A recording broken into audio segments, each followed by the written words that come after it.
okay ਆ ਲੈ ਨਜ਼ਾਰੇ ਲਿਆ ਤਾਂ ਯਾਰ ਬੱਲੇ ਬੱਲੇ ਬੱਲੇ ਬਹੁਤ ਵਧੀਆ ਚੀਜ਼ ਹੈ ਯਾਰ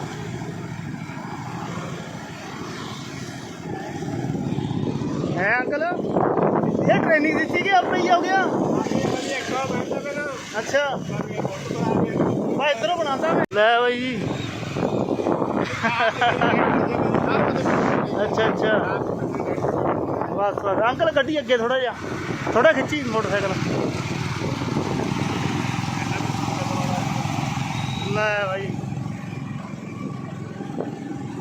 ਠੀਕ ਹੈ ਅੰਕਲ